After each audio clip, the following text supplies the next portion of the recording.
आज हमें पढ़ना है त्रिभुज अर्थात ट्रायंगल किसे कहते हैं। ठीक है, तो आइए देखते हैं त्रिभुज किसे कहते हैं। त्रिभुज मतलब ऐसी आकृति तीन भुजाओं से निर्मित, ठीक है, तीन भुजाओं से निर्मित बंद आकृति को हम क्या कहते हैं, त्रिभुज कहते हैं। ठीक है, एक भुजा ये लगा देते हैं, एक भुजा ये और एक भुजा ये, चाहे भुजा बोले या रेखा, तीन रेखाओं से निर्मित समतल बंद आकृति को त्रिभुज कहते हैं, या तीन भुजाओं से निर्मित समतल अबंध आकृति को त्रिभुज कहते हैं। ठीक है, तो इसके बारे में लिख लेते हैं। क्या कहेंगे, तीन भुजाओं से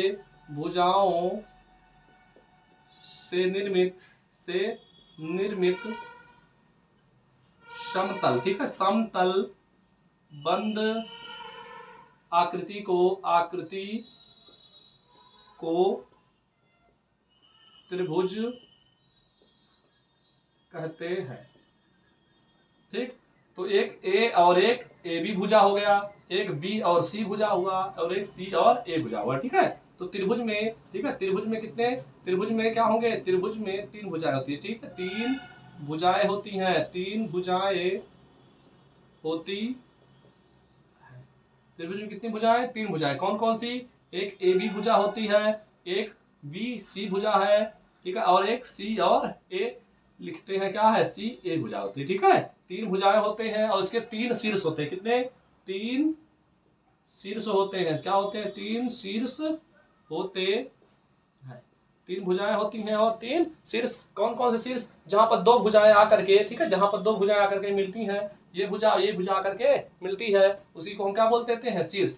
ये भुजा और ये भुजा जो आकर के यहाँ मिलेंगी, उसी को हम शीर्ष बोलते हैं। और ये भुजा आकर के बी पे मिल रहे हैं, तो बी एक शीर्ष है, और ये भुजा आकर के सी पे मिल रहे हैं, इसलिए सी भी एक शीर्ष है। तो क्या होंगे आपका शीर्ष, कौन कौन सा होगा, ए होगा, बी होगा और सी भी होगा। ठीक है, तो इस प्रकार इसके तीन शीर्ष हो गए और तीन भुजाएं। तीन भुजाओं के साथ साथ जहां पर दो रेखाएं आकर के मिलती हैं, तो उसे क्या कहते हैं, इसे कोण कहते हैं। ठीक है, तो इसमें कितने कोण होते हैं, तीन कोण होते हैं। कितने कोण, तीन कोण होते हैं।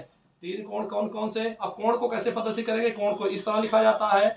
अब ए को दिखाना है, इस कोण को दिखाना है, तो यहाँ पर हम ए लिख देंगे। ऐसे इसको लिखना है, ये कितना कोण है, तो इसे हम क्या कहेंगे, कोण बी कहेंगे। और इस कोण को दिखाने के लिए हम क्या लिखेंगे, कोण सी। ठीक है, और इस कोण को कहते हैं त्रिभुज के तीनों अंतः कोण कहते हैं। ठीक है, तो त्रिभुज के तीनों अंतः कोणों का योगफल, ठीक है, तीनों अंतः कोणों का योग, ठीक है, कोणों का योग, त्रिभुज के तीनों अंतः कोणों का योगफल 180 अंश होता है। ठीक है, कितना होता है, योगफल 180 अंश होता है। ठीक है, क्या होता है, 180 अंश होता है।